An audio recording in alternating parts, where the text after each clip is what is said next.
Nós vamos dar início já, de imediato, à primeira palestra da noite. Nós vamos ter...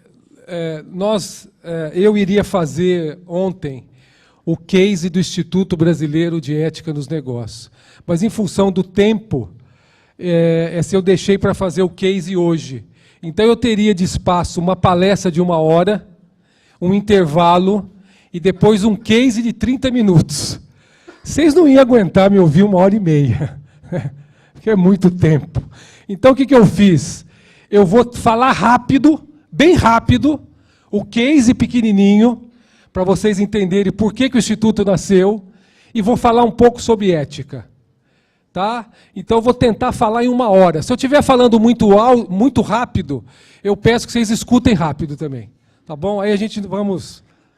Então, em 1 hora, 1h05, 1h10 eu termino. Aí nós vamos para o intervalo. Depois do intervalo tem um sorteio da Avianca. Se a moça que ganhou ontem está aqui? Não, já deve ter ido viajar. Já foi embora. Uma passagem aérea com acompanhante para qualquer lugar do Brasil. Volta depois do intervalo, hein? Vai valer a pena.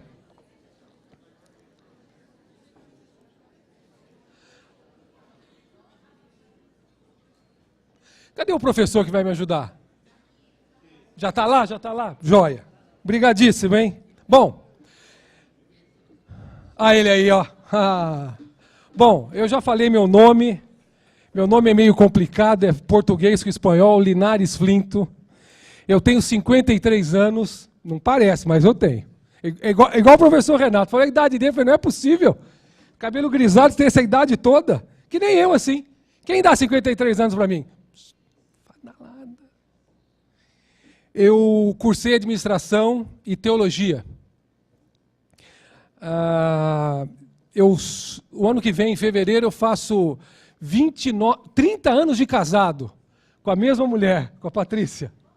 Não sei como ela me aguentou 30 anos, meu. Dessa união, nós tivemos 3 filhos.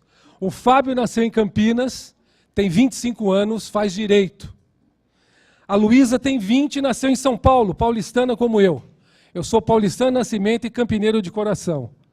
E a Amandinha tem 16. A Luísa faz artes na PUC. E a Amanda tem 16, nasceu em Cuiabá. Toda vez que eu era transferido, eu arrumava um filho.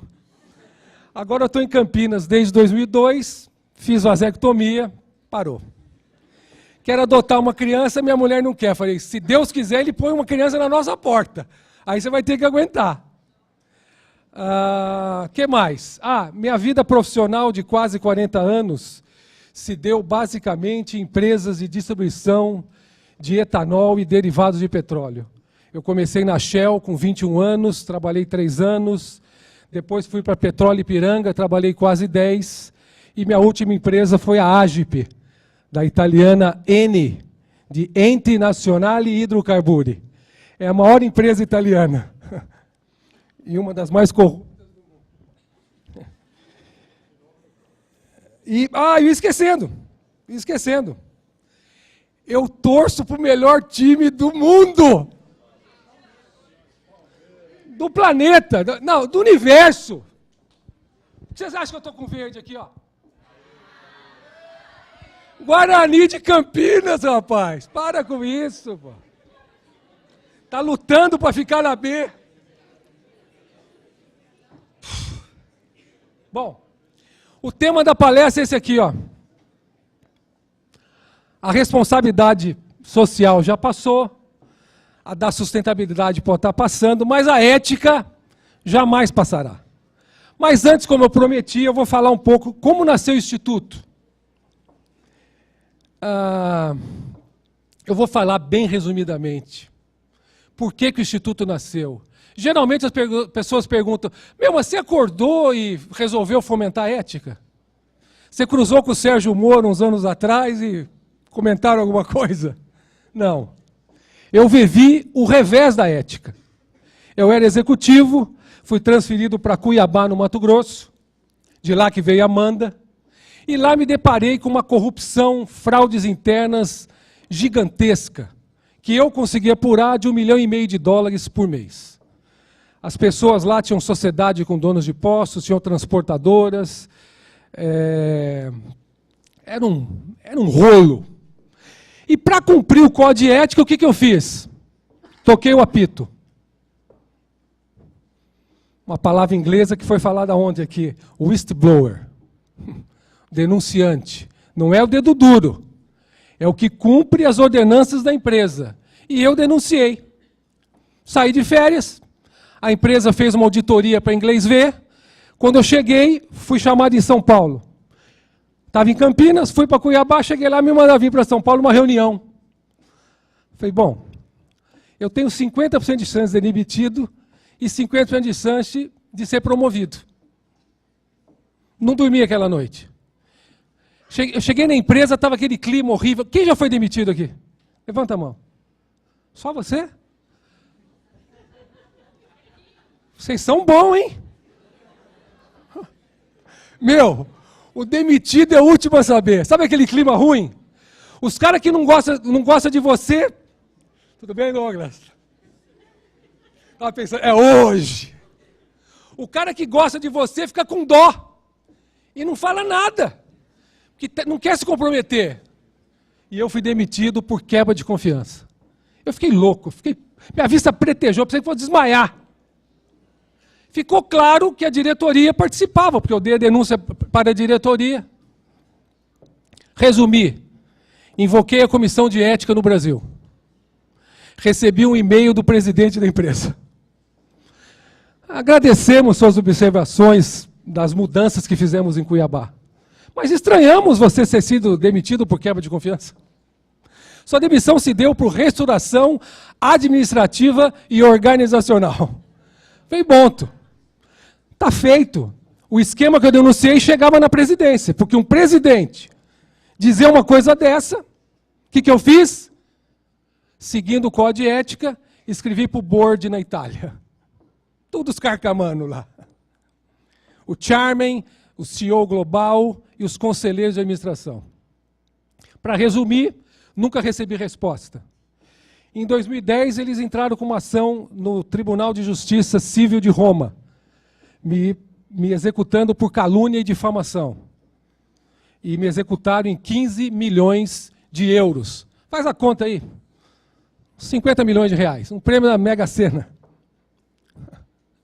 Eu me defendi e meu advogado falou assim, olha, vamos tentar ver o que você perde menos. Porque a empresa é a maior empresa da Itália. O governo é o maior acionista. O tribunal é em Roma, o juiz é romano, você quer o quê? E na ação ela diz o seguinte, que o que eu contava era mentira. A história que eu contei era mentira. Que ela fez uma investigação sigilosa no Brasil e eu tive uma postura não colaborativa e reticente. Houve a quebra de confiança e eu fui demitido. Como está num processo judicial, quem faz direito aqui? Algum advogado? Olha lá. Está no processo judicial, o advogado pode falar o que quiser, não posso fazer nada. E graças a Deus, em 2014, o juiz deu ação infundada. Ganhei ação.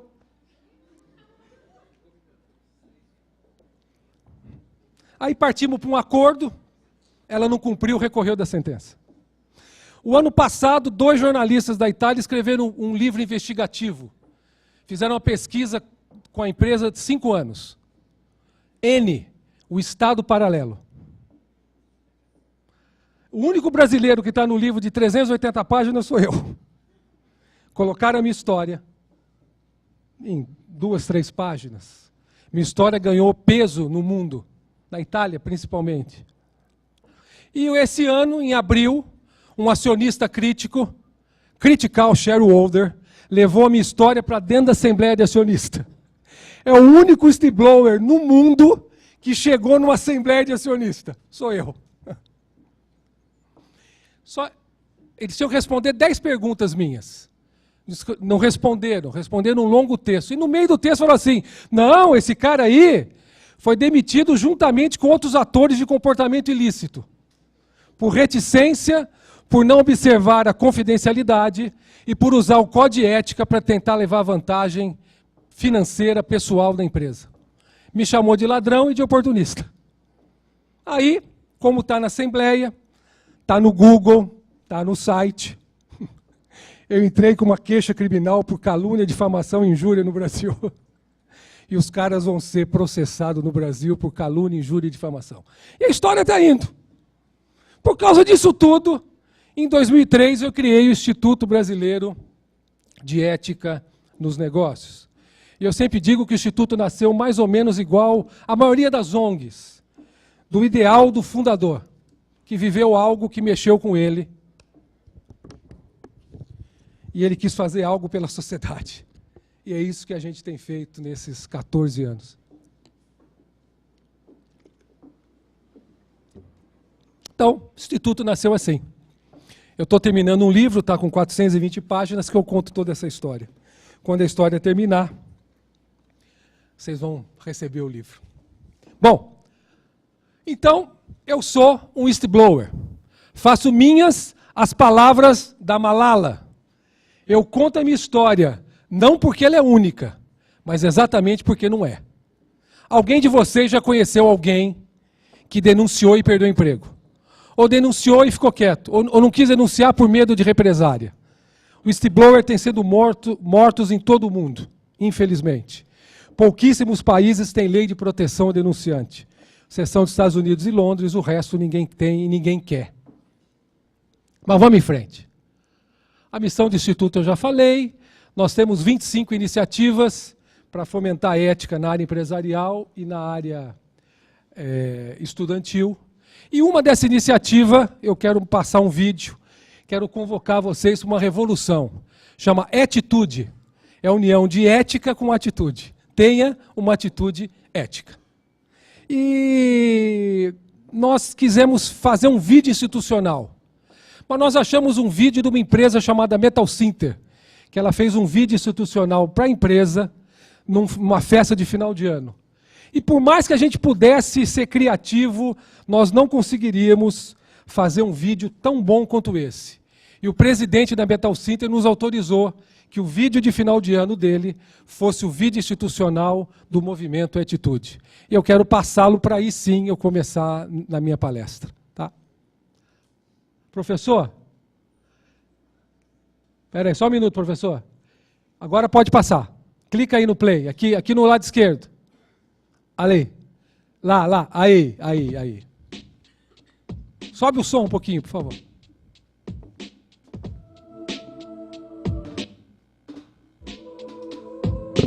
Durante nossa vida, aprendemos a valorizar coisas que não são fundamentais. Materialismo, modismo, poder, status e coisas desse tipo são o que importam na nossa sociedade. Por isso, queremos convocá-lo por uma revolução. Vamos renovar a espécie humana. Vamos investir na alma. Resgatar não só a natureza, mas o natural.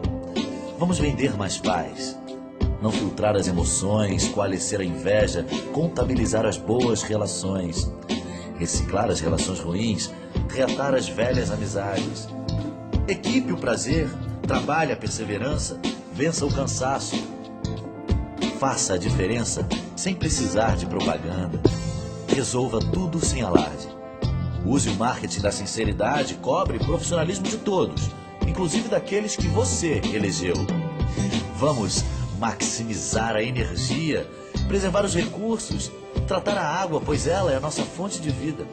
E como o ar também é meio de vida, vamos ser transparentes. Renove o estoque de sorrisos, canalize os bons pensamentos, use o marketing do amor. Abrace mais, beije seus amores, relembre o quanto os ama. E com a mesma força, diga não ao racismo, à intolerância, à discriminação. Seja saudável, inclusive nas atitudes. Dê bons exemplos.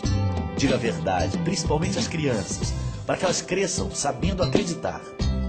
Crie seus filhos como cidadãos do mundo. Cultive Deus. E viva na razão da emoção, lutando pela felicidade plena por um futuro melhor. E agradeça sempre por estar nesse mundo. Metal Center. Transparência e tecnologia a serviço do mundo. Obrigado, professor. É isso aí. Bacana o vídeo, né? Então vocês estão convocados para essa revolução. Bom, quando eu fundei o Instituto em 2003, o jargão corporativo era responsabilidade social. Tanto é que o Ethos, Instituto Ethos, surgiu 2 anos antes da nossa instituição. E a razão social do Instituto Ethos é Instituto Ethos de Empresas e Responsabilidade Social. Era isso. As empresas tinham um papel não só econômico, mas elas queriam ser reconhecidas como uma empresa cidadã. Falar de meio ambiente naquela época era sacrilégio. O Zé Cochato, ninguém queria saber de meio ambiente. Depois veio a ecoeficiência que aplainou o caminho para a sustentabilidade. E uns anos atrás nasceu isso aqui. Nossa, tudo que você ouvia era sustentabilidade. O Bombril lançou uma versão sustentável. Eco Bombril. Pintaram tudo de green, de verde. Acabou com a tinta verde do mundo. Ficou tão batido o jargão que ninguém ouve falar mais de sustentabilidade. Qual que é a nova onda hoje? Compliance.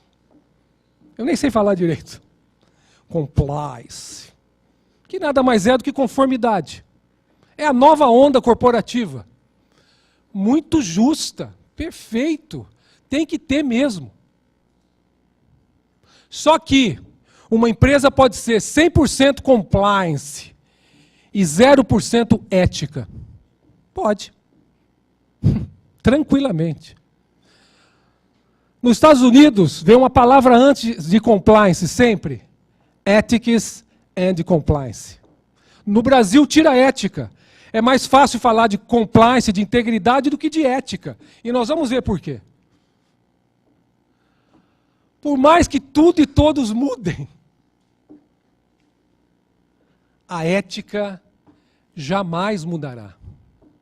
Ela vem antes de Cristo e vai até esse mundo continuar. Não termina. Você já notou que é uma palavra pequenininha, que hoje em dia é tão falada e, ao mesmo tempo, tão pouco praticada? A gente vê cada coisa. Não estou falando das grandes coisas, não, hein? Odebrecht, não. Lula, não. Coisa pequena. Parar em vaga de idoso no shopping. É uma falta de ética. Você não é idoso, você não pode parar lá. Ah, mas só um minutinho. Não pode. Não existe meio ética. É igual a mulher grávida. Quando minha mulher falou assim, bem, acho que eu estou grávida. A gente não queria o 3º filho. Falei, mas você já fez exame? Não, ainda não, fazer amanhã.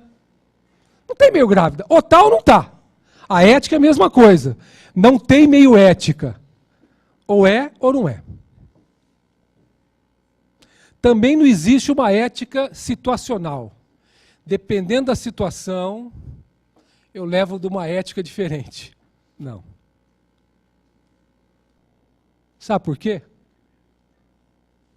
Oh, caramba. Porque a ética é radical, ao extremo.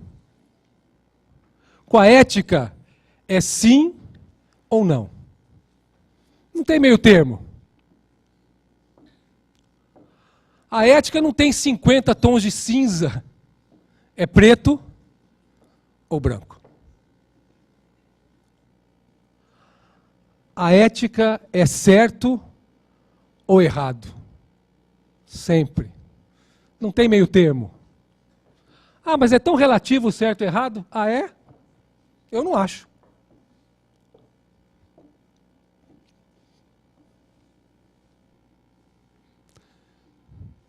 Na dúvida do que é certo ou errado, basta pensar no que não gostaria que fizesse com você. Pronto. Resolveu a questão.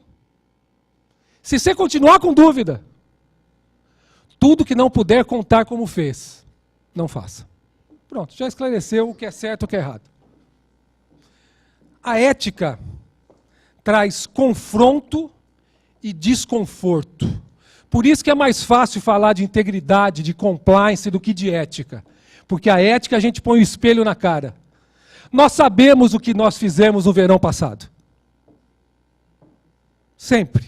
Nós sabemos. A gente olha no espelho todo dia e dorme no mesmo travesseiro. Nós sabemos. Não estou dizendo de santidade, nada. A gente sabe. O Marcelo Odebrecht sabia o que ele estava fazendo. Hoje ele deve estar pensando 2, 3 vezes, porque ele está preso há bastante tempo. E ficar preso não deve ser fácil.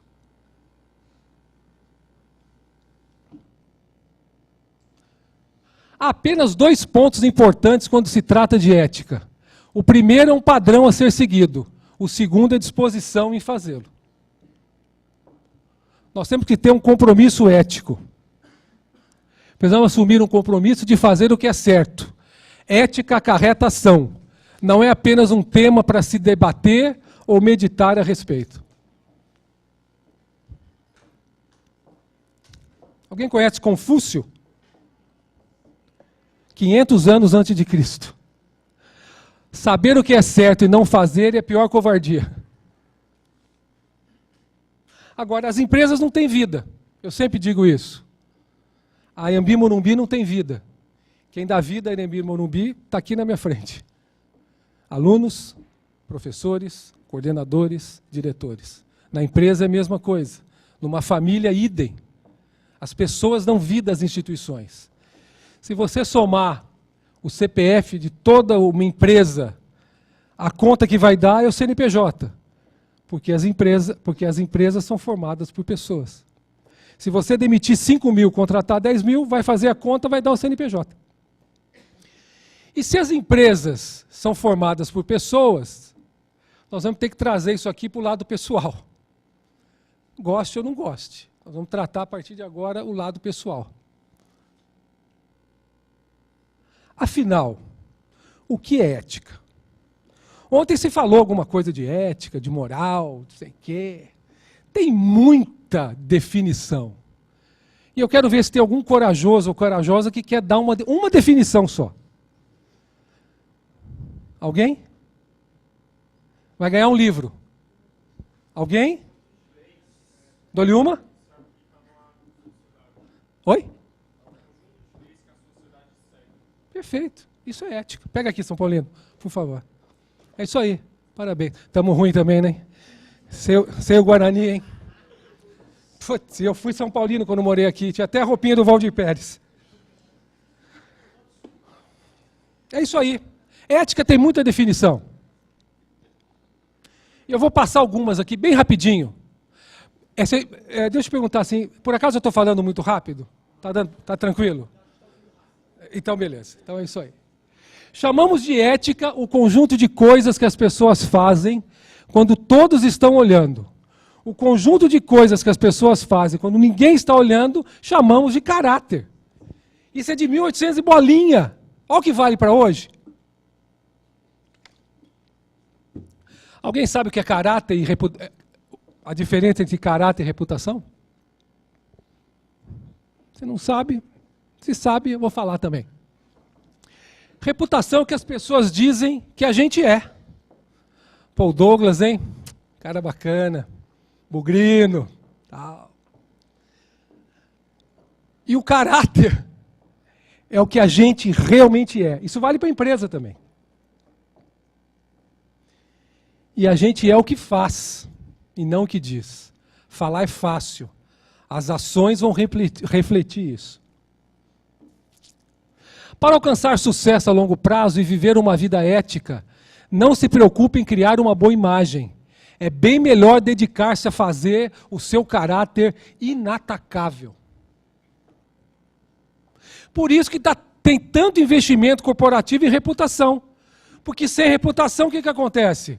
A empresa pode até fechar. Mas muita empresa investe em reputação, não investe em caráter e joga as coisas erradas para debaixo do tapete.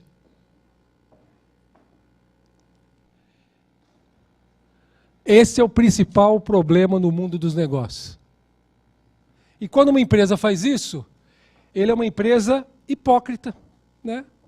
Que é bem definido por esse cidadão aí. O indivíduo que ao professar virtudes que não respeita, assegura as vantagens de parecer aquilo que despreza. Essa definição é mais atual.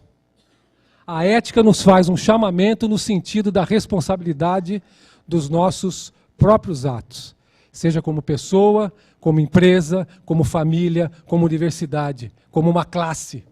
Vale para todo mundo. De todas as definições que eu tive conhecimento, por um administrador e teólogo, essa é a melhor que eu achei. Ética é a parte da filosofia que estuda os deveres do homem para com Deus e a sociedade. E essa definição eu achei quase que por acaso num dicionário da língua portuguesa. E eu fiquei matutando, o que um professor que escreveu um dicionário, pô, não é qualquer um, pô, o cara é um gênio. O que ele quis dizer com isso, pô? E eu comecei a refletir. E eu cheguei a uma conclusão, eu vou passar para vocês bem rapidamente. Essa definição não pode ser na perspectiva do acaso. O Big Bang. Houve uma explosão, tudo se fez e tudo evoluiu. As pessoas esquecem que Deus já existia antes do Big Bang. Mas tudo bem, isso é apenas um detalhe. Não pode. Einstein dizia o seguinte: Deus não joga dados com o universo. A perspectiva do acaso, para mim, é o seguinte: você pega uma nave da NASA, enche de letras, de todo o alfabeto, milhões delas, e sobe. Sobe, vai lá embora, sai da atmosfera. Quando você entrar na atmosfera, você abre o compartimento e deixa as letras descer. E elas vão descendo. Elas vão descendo, vão formando. Quando cai da Terra, está um dicionário com 30 mil verbetes. Isso é o acaso. Também não vou falar dos bilhões de galáxias, da nossa Via Láctea, do nosso sistema solar. Você sabia que nós temos um aspirador? Júpiter é um aspirador. Tudo que é para vir para a Terra, ele suga para ele. Asteroide, cometa, ele suga.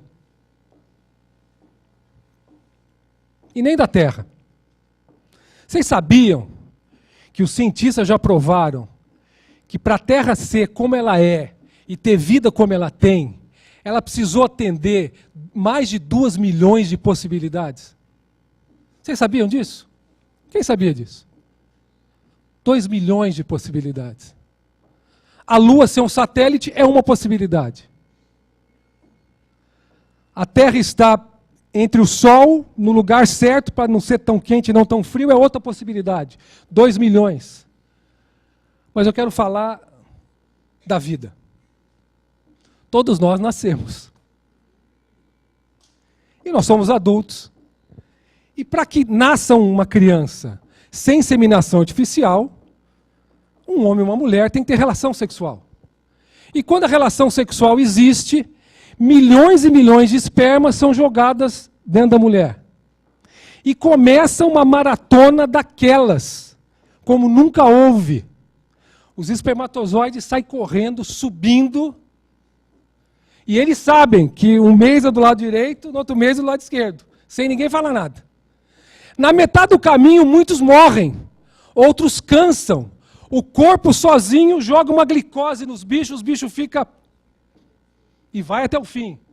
Aí chega perto do óvulo, começa. Se não for gêmeo, só um entra. Quando entra, ninguém mais. Só um. 2 células formam 4. 4, 8. 8, 16. 16, 32. 32, 64. Me ajuda, 64. Meu, formar pele, carne, num ambiente aquoso ainda vai. Mas osso, meu, como é que faz isso? Eu não sei. Osso. No 9º mês, o útero sozinho começa a ter contração. Sabe para quê? Para esculpir o rosto de cada um de vocês. Sozinho. Aprendi com o Drauzio Varela no Fantástico. Ele que falou. Se for mentira, vai cobrar dele lá. Meu, nasce uma pessoa, como cada um de nós, de 300 milhões. Você. Eu. Não tem um ser humano na Terra com uma digital igual. Nem uma íris, nada. Nós somos diferentes. Tirando os sósias, cada um tem a sua beleza. Olha aí. Só olhar no espelho, pô. Se a gente olhar aquela definição no maior milagre do universo, que é a vida, essa definição faz sentido. Ética é a parte da filosofia que estuda os deveres do homem para com Deus e a sociedade. Aí faz sentido. Vamos em frente. Existem vários tipos de ética. A Odebrecht tinha uma ética. Departamento de propina. Aquilo era a ética dela. Os bandidos na cadeia têm uma ética. Se cair lá dentro um cara que matou um pai de família, um estuprador, o cara vai morrer. Essa é a ética. Se cuida, porque se vão te matar. O Fantástico uma vez fez uma reportagem de compra de medicamento. E a vendedora, a diretora de vendas falou, não, a ética do mercado é 10% de comissão. Isso não é ética. Isso não é ética. Ética é isso aqui, ó. Tudo que for bom, tudo que for justo. Pode ir lendo aí, por favor.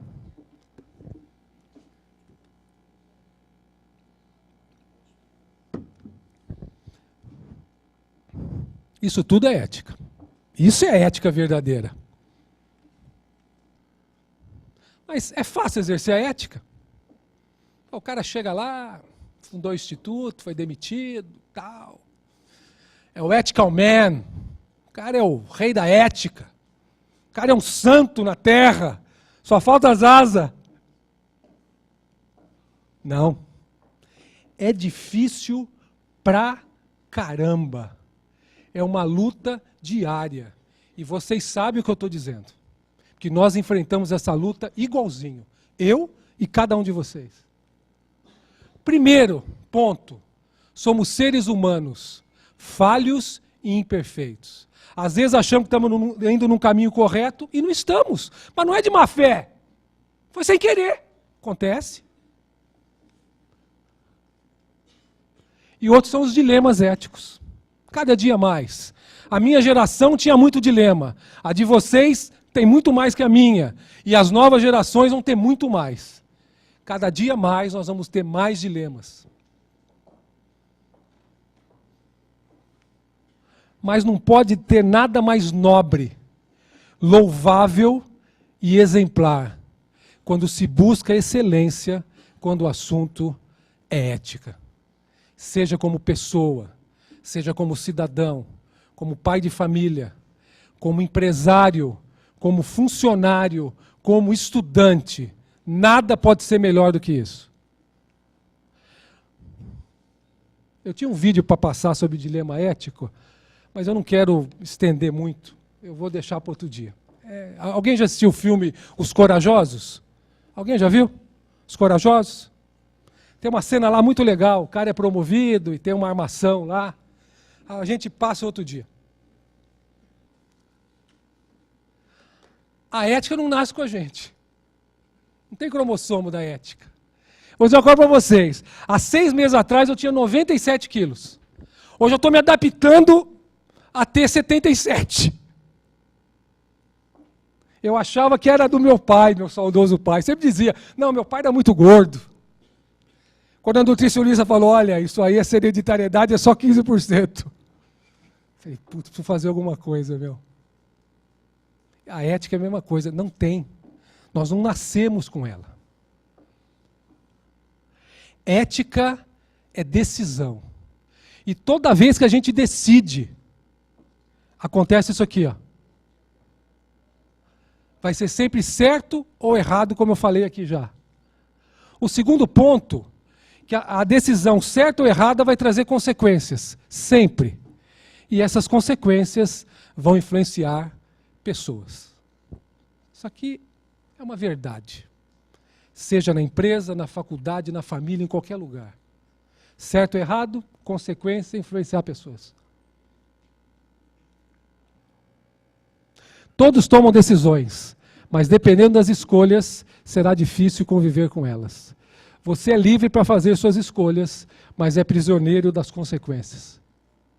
Agora, como é que a gente mantém a conduta ética? 2 pontos só: lei e punição. Você tem uma lei e pune. A outra é consciência, coração. Eu vou fazer a coisa certa porque eu quero. Como Sérgio Moro.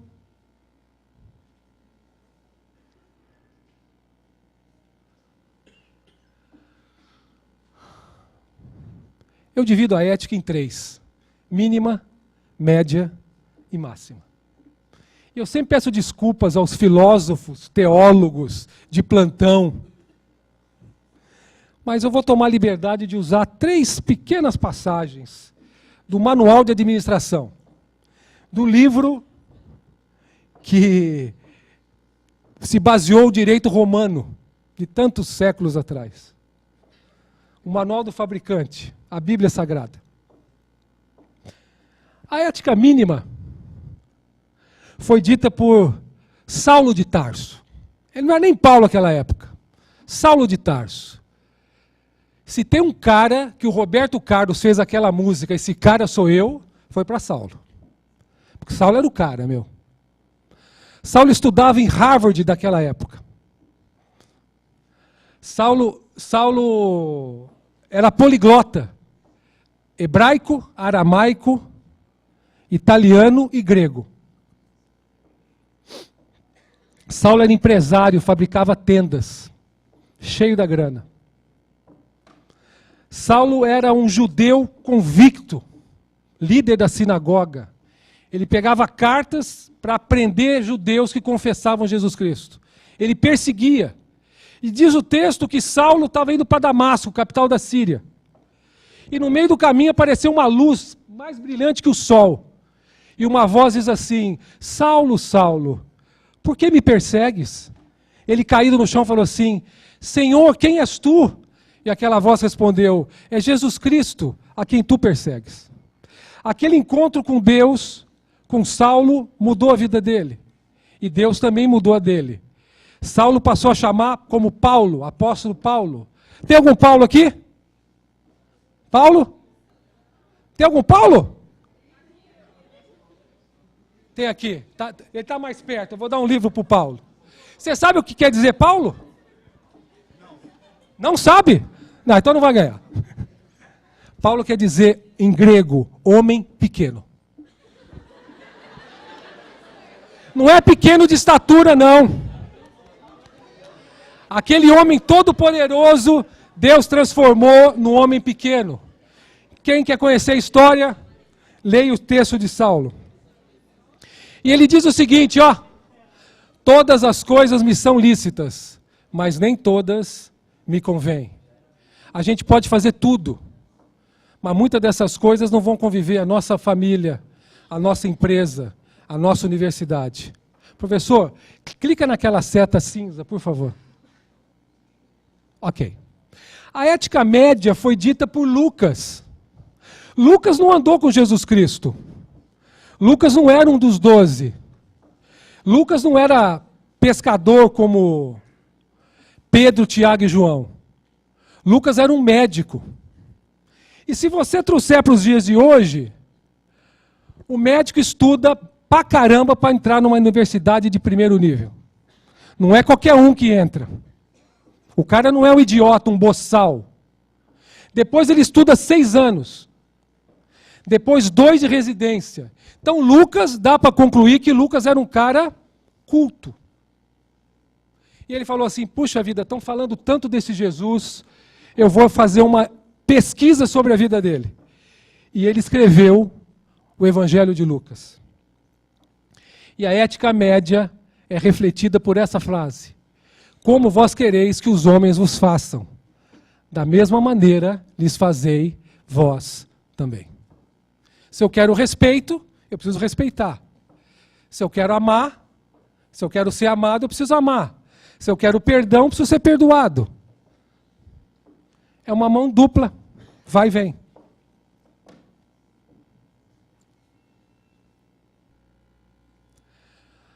Esse versículo é a regra de ouro de um livro de John Maxwell, que é o guru da liderança global.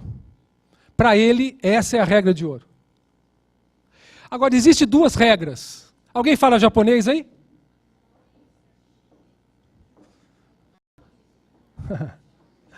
Quem souber o que é isso, eu nem faço o sorteio da passagem, eu dou de presente.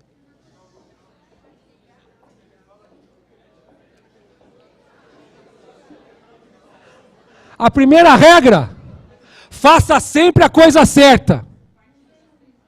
A segunda regra, alguém sabe o que é? Aprenda a primeira regra. A ética máxima foi dita por Jesus Cristo também. Para alguns, Jesus Cristo é um homem que não existiu. Ele faz parte de um livro de ficção científica. Para outros é um ET. Para outros um revolucionário. Para alguns, o maior profeta dessa terra. Para outros, um milagreiro que fez milagre para tudo quanto é lado.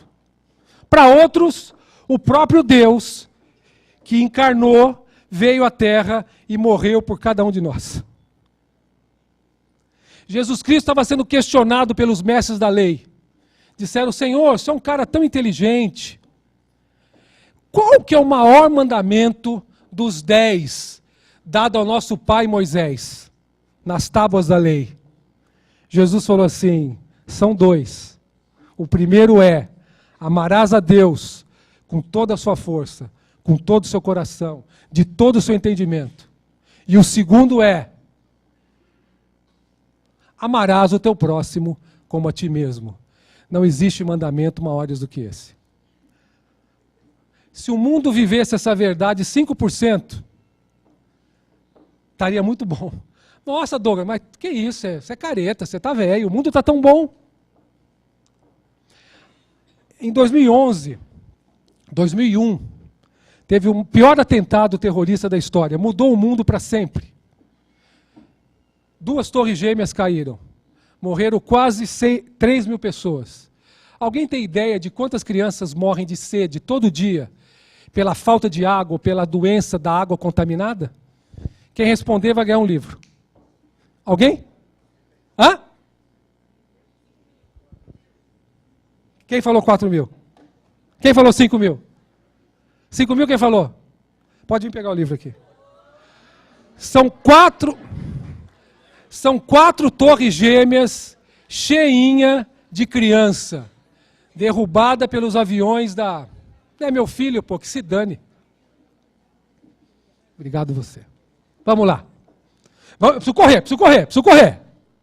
Tudo que eu falei aqui até agora tem 2 coisas fundamentais. Valores e propósitos. Os valores são, na verdade, o centro de tudo. Eles nos dizem quem somos, como devemos agir, em que direção nos orientar. Os valores são, em poucas palavras, a essência das pessoas e das instituições. Nós não estamos notando que os valores estão meio invertidos ultimamente? O que não era valorizado há uns anos atrás, hoje é supervalorizado e vice-versa. Vou passar alguns exemplos só. Vou passar alguns outros.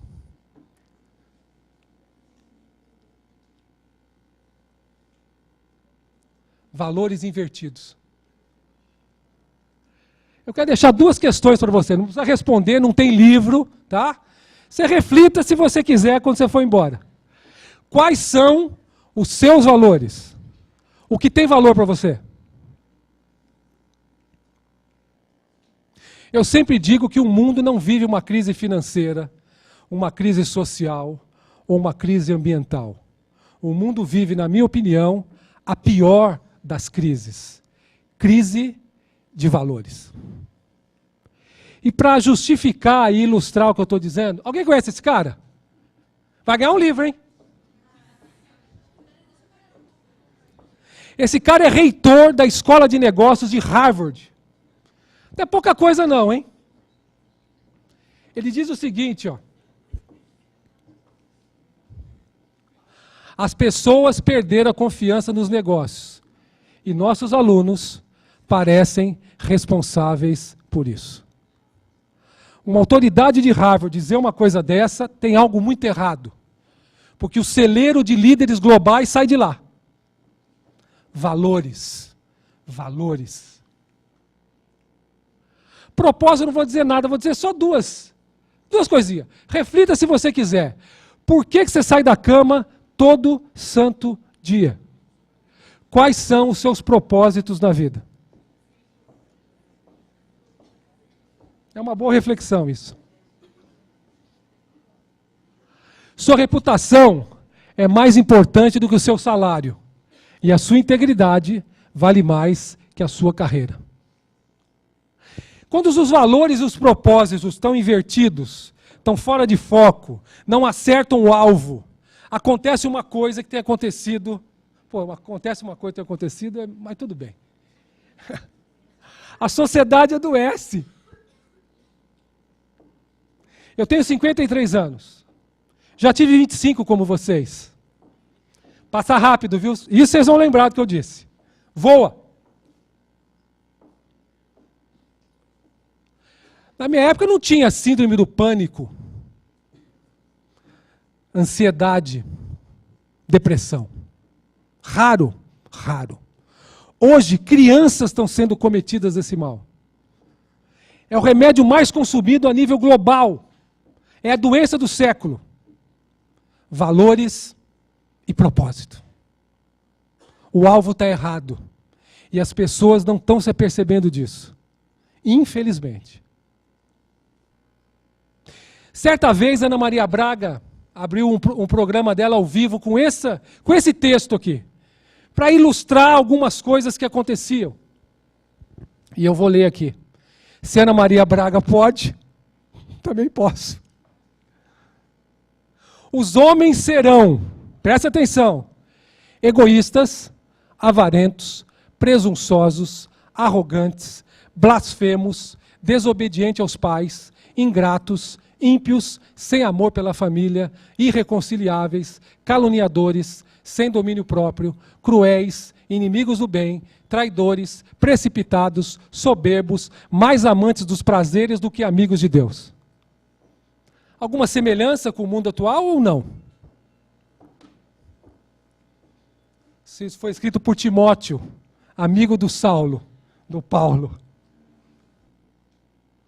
Mas nós temos uma grande arma na mão, que é o exemplo. O exemplo está na mão de cada um de nós. Professor, só pode clicar no vídeo? No play, por favor. It looks like rain again today. Dark clouds gather and fill the sky. Don't know how to talk to you. Just know how to say goodbye. Have you actually got a driver's license? I don't think so. Go back where you came from. Learn this speaking. Go back where you came from.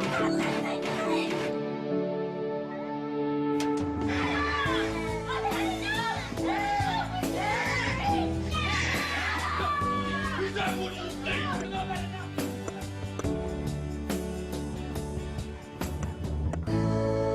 Criança vê, criança faz. Filho vê, filho faz. Aluno vê, aluno faz. Funcionário vê, funcionário faz. Cidadão vê, cidadão faz. O exemplo é uma arma poderosa que está na mão de cada um de nós. Para o bem ou para o mal. Estou terminando, viu? Vigie seus pensamentos, porque eles se tornarão palavras. Vigie suas palavras, porque elas se tornarão atos. Vigie seus atos, pois eles se tornarão seus hábitos. Vigie seus hábitos, pois eles se tornarão seu caráter. Vigie seu caráter, porque ele se tornará o seu destino. Isso quer dizer que o caráter determina o destino. O caráter não é herdado. A pessoa desenvolve diariamente, conforme pensa e age. Pensamento por pensamento, ato por ato. O caráter é o segredo de uma vida de integridade e excelência ética. Ter caráter é a única maneira de sustentar o sucesso, seja como pessoa, seja como empresa e qualquer outra coisa que você quiser de alguma instituição. Alguém conhece esse cara aí? Ah, pô, aí também não, pô. Aí também é sacanagem, né, pô? Pô, nós não estamos em Marte. Agora, quem me disser, ó, presta atenção. Vou até descer. Quem me disser qual que é o cerne do filme do Pinóquio vai ganhar um livro. Pô, gente, procura no Google aí, pô. Professor, me ajuda. O sinônimo de cerne. A principal coisa do filme, qual que é? Não. Não. Não. Tudo errado. Não. Tudo errado. Vocês estão ruins, vocês estão ruins. Vocês estão ruins. Não. Não. Não. Ó, eu vou dizer. Pinóquio falou o filme inteiro. Eu quero ser um menino de verdade. É verdade ou mentira? Quem falou? É verdade?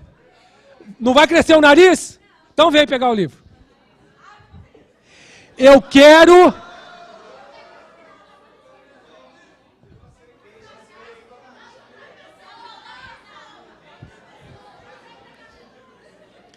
Eu acho que eu vou terminar a palestra por aqui. Eu quero ser um menino de verdade. Não busque ser um homem, uma mulher de sucesso. Busque antes ser um homem digno e honrado. Um homem de valor. Um homem de caráter. Um homem de verdade. Infelizmente, está assim de homem e empresa de mentira por aí.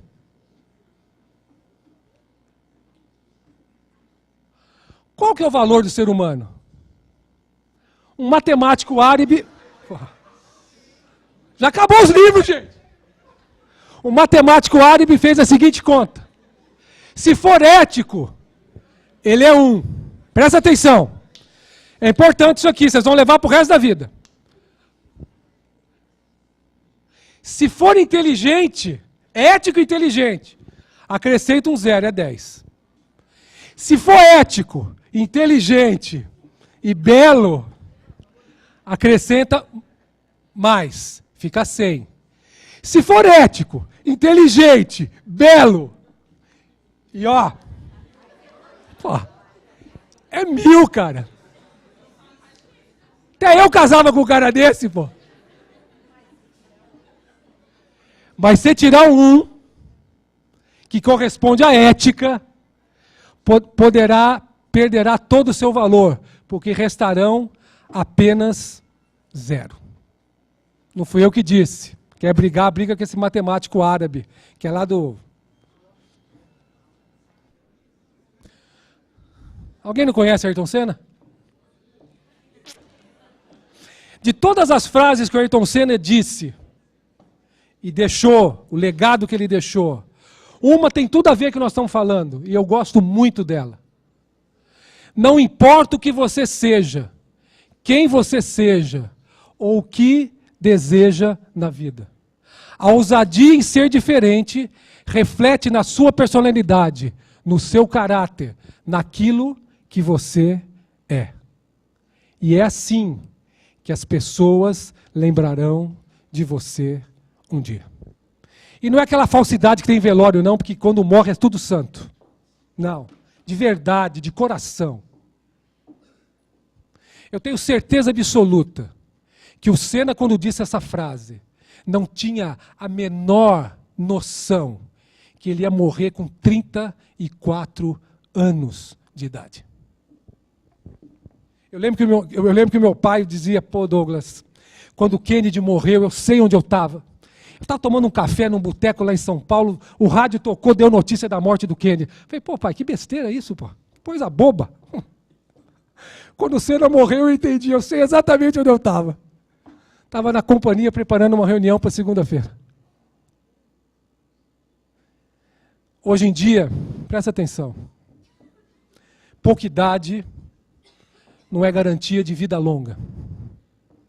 E gente velha não é garantia de pé na cova. A gente sai na segunda e não sabe se vai voltar no domingo. Nós não temos esse controle. Em Campinas teve um acidente gravíssimo em Viracopos. Uma professora e uma estudante, morada na Alemanha, veio aqui fazer uma pós, não sei, um mestrado, defender uma tese. Ela enroscou o chinelo no acelerador e caiu a 11 metros, morreu as duas. Nós não sabemos.